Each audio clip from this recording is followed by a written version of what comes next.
जय Hind dear student. हम लोग कर रहे हैं एप्लीकेशन ऑफ गॉस लॉ और एप्लीकेशन ऑफ गॉस लॉ में फिफ्थ ये एप्लीकेशन है जिसका नाम है electric field of an infinity plane sheet of a charge. तो अपने पास कोई एक इनफाइनाइट प्लेन शीट है। इनफाइनाइट का मतलब हो गया कि एक ऐसा शीट है अपने पास जिसकी लेंथ और विड्थ जो है वो इनफाइनाइट है। ये अपने पास एक शीट है और इस शीट पर हमने थोड़ा सा यहाँ पर कोई एक सरफेस ले लिया और इस पर पहले तो मैं बता दूं कि इस पर हमने कुछ चार्ज दे रखा है जो कि प्लस क्यू चार्ज है और वो चार्ज यूनिफॉर्मली इस पर क्या है डिस्ट्रीब्यूटेड है। यूनिफॉर्मली वो चार्ज क्या है डिस्ट्रीब्यूटेड है। तो ये बात आप यहाँ पर मेंशन कर लीजिएगा कि इस शीट को हमने प्लस क्यू चार्ज दिया तो वो चार्ज यूनिफॉर्मली इस शीट पर यूनिफॉर्मली डिस्ट्रीब्यूटेड हो गया। ठीक, तो हमने यहाँ पर थोड़ा सा इस कोई सरफेस लिया जिसका एरिया मैं मान ले रहा हूँ ds है और ds की वजह से कोई एक पॉइंट P है इस शीट के राइट हैंड साइड पर, इस शीट के राइट साइड पर। तो एक पॉइंट P है जहाँ पर हमें intensity of electric field calculate करना है और इसी ds का अगर ये प्लेन शीट है और थोड़ा सा थिन है ये प्लेन शीट तो इसी ds का इसके पीछे भी होगा, उसकी वजह से इसके लेफ्ट हैंड साइड पर भी इंटेंसिटी ऑफ इलेक्ट्रिक फील्ड हमको मिलेगा। सपोज कर लेते हैं कि वो पॉइंट क्या है P डैश है।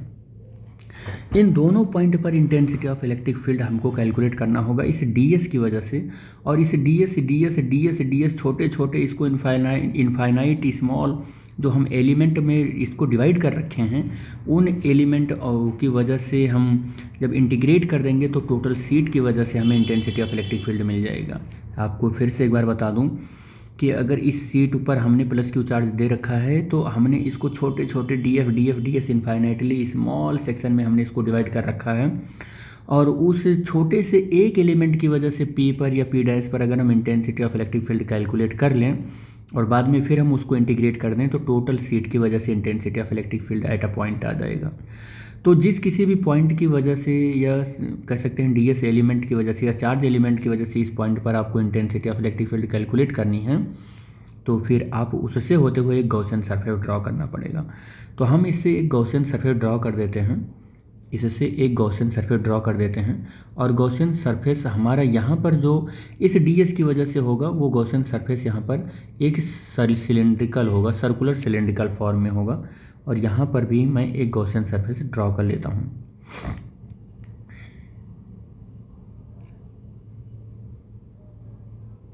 ये एक गॉसियन सरफेस हो गया। इस P पॉइंट पर अगर मैं P पॉइंट पर इंटेंसिटी ऑफ इलेक्ट्रिक फील्ड की बात करूं तो due to this charge plane sheet का जो चार्ज है तो इंटेंसिटी ऑफ इलेक्ट्रिक फील्ड इस डायरेक्शन में होगा। और ds वेक्टर की मैं बात करूं यहाँ पर ds ना कहकर इसको dA एलिमेंट ले रहा हूँ, dA एलिमेंट की वजह से तो ये dA इधर हो जाएगा और ds तो ये बनेगा कि ये सरफेस है, ये तो क्रॉस सेक्शनल एरिया है, क्रॉस सेक्शनल एरिया को dA से लिखते हैं, सरफेस एरिया को ds से लिखते हैं। तो यहाँ पर अगर मैं इंटेंसिटी ऑफ इलेक्ट्रिक फील्ड की बात करूँ तो वो तो इधर ही होगा due to this charge sheet, but ds का अगर डायरेक्शन की बात करूँ तो यूनिट वेक्टर n इस साइड में हो जाएगा। यहाँ पर थीटा की वैल्यू जो होगी यहाँ पर वो 90 डिग्री होगा, किसके बीच में, इस ds के बीच में और इंटेंसिटी ऑफ इलेक्ट्रिक फील्ड के बीच में। लेकिन इस जगह पर अगर मैं P डैश पर अगर बात करूं इंटेंसिटी ऑफ इलेक्ट्रिक फील्ड की तो वो इंटेंसिटी ऑफ इलेक्ट्रिक फील्ड इस डायरेक्शन में होगा और ds या dA अगर हम बात करें तो dA का जो यूनिट वेक्टर है वो भी इसी डायरेक्शन में होगा, यानी कि थीटा की वैल्यू 0 डिग्री है यहाँ और यहाँ भी थीटा की वैल्यू 0 डिग्री है।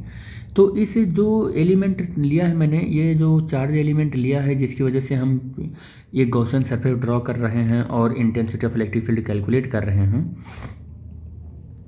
Gaussian surface. तो उसकी वजह से इस ds की वजह से हम इस गॉसियन सरफेस से पास होने वाले फ्लक्स को अगर हम कैलकुलेट करें तो हम ऐसा कह सकते हैं कि flux passing throw, flux throw ऐसे लिख लेते हैं, flux throw the Gaussian surface. तो यहाँ पर गॉसियन सरफेस से जो फ्लक्स पास हो रहा है phi left hand side, phi right hand side and phi curved surface area, ये हो जाएगा हमारा। तो फाई इज इक्वल टू अगर लेफ्ट हैंड साइड की हम बात करें, लेफ्ट हैंड साइड की बात करें तो लेफ्ट हैंड साइड की बात करें तो ई और यूनिट वेक्टर एन गड़बड़ हो गया, ये हो जाएगा और डी एस हो जाएगा, और प्लस यहाँ से आर हो जाएगा और इंटेंसिटी ऑफ इलेक्ट्रिक फील्ड और यूनिट वेक्टर एन, और इसको मैं लेफ़्ट हैंड साइड को डी ए लिखूँगा और इसको राइट हैंड साइड को भी डी ए लिखूँगा और इंटेंसिटी ऑफ इलेक्ट्रिक फील्ड और यूनिट वेक्टर एन और इसको डी एस लिखूँगा, ये कर्व सरफेस एरिया को। और हम एंगल अब रखते हैं, तो एंगल रखेंगे तो ई और डी ए आ जाएगा, क्योंकि इसको ओपन करेंगे तो कॉस 0 की वैल्यू 1 हो जाएगी, इसको भी ओपन करेंगे तो कॉस 0 की वैल्यू 1 हो जाएगी और ये डी ए हो जाएगा। और अगर मैं इसको कर्व वाले को ओपन करूँगा तो ये कॉस 90 की वैल्यू है, तो ई और डी एस और कॉस 90 की जो वैल्यू होगी वो यहाँ पर कॉस 90 की जो वैल्यू होगी वो कितना हो जाएगा, वो 0 हो जाएगा। तो ये वाला पूरा स्टेप ही 0 हो जाएगा, ये जो हमारा कर्व्ड सरफेस एरिया है ये पूरा स्टेप ही 0 हो जाएगा। तो हमारे पास जो फ्लक्स मिल रहा है वो flux L E D A मिलेगा और प्लस फाई आर और ई डी ए मिलेगा। और अगर मैं यहाँ पर इंटीग्रेट करूँगा ई को कॉमन लेकर इसको डी ए को, और यहाँ पर ई कॉमन लेकर इसको भी इंटीग्रेट करूँगा डी ए को, तो ये हमको मिल जाएगा पाई आर स्क्वायर। क्या मिलने वाला है यहाँ पर, पाई आर स्क्वायर मिलने वाला है। या तो मैं ऐसा कहूँ कि ये एरिया ए मिल जाएगा और ई इज इक्वल टू ये भी एरिया ए मिल जाएगा, और ये 2e इंटू ए मिल जाएगा जो कि टोटल फ्लक्स है। क्या है, टोटल फ्लक्स है, ऐसे याद रखो आप। अब मैं यहाँ पर गॉस थ्योरम यूज कर सकता हूँ। गॉस थ्योरम अगर मैं यूज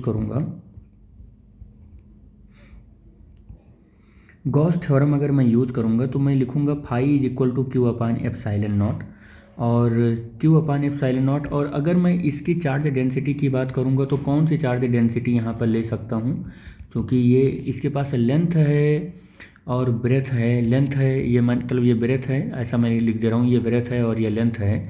तो यहाँ पर मैं अगर चार्ज डेंसिटी की बात करूँगा तो यहाँ पर सरफेस चार्ज डेंसिटी में लूँगा,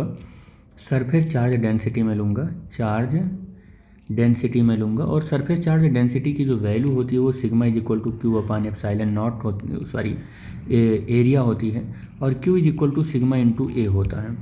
यहाँ पर गॉस थ्योरम में यही वैल्यू आप पुट करो sigma upon A upon epsilon not, तो आप देखोगे कि इसे इक्वेशन नंबर 1 मान लो और इसे इक्वेशन नंबर 2 मान लो। तो from equation first and second से फर्स्ट और सेकंड को आप यूज करोगे तो आपको मिलेगा 2e a is equal to sigma A upon epsilon naught, और इंटेंसिटी ऑफ इलेक्ट्रिक फील्ड का जो फॉर्मूला मिलने वाला है sigma A upon 2 epsilon naught into A, और ए से ए कैंसिल हो जाएगा और intensity of electric field equal to मिलेगा 2 epsilon naught, sigma upon 2 epsilon not. ये फॉर्मूला आपको मिलने वाला है, ठीक है, यही मिलने वाला है आपको। इस फार्मूले से आपको पता क्या चल पा रहा है, इस फार्मूले से क्या पता चल पा रहा है, मैं यहाँ पर लिख देता हूँ कि it shows that the magnitude of the field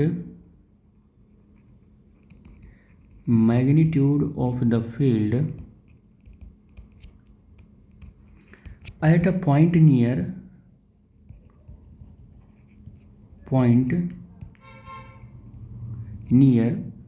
the seat is independent। किससे इंडिपेंडेंट है, ऑफ द डिस्टेंस से, मतलब डिस्टेंस का कोई फैक्टर आया ही नहीं, तो इंटेंसिटी ऑफ इलेक्ट्रिक फील्ड क्या है, डिस्टेंस से इंडिपेंडेंट है, ठीक है। Intensity of electric field independent of the distance from the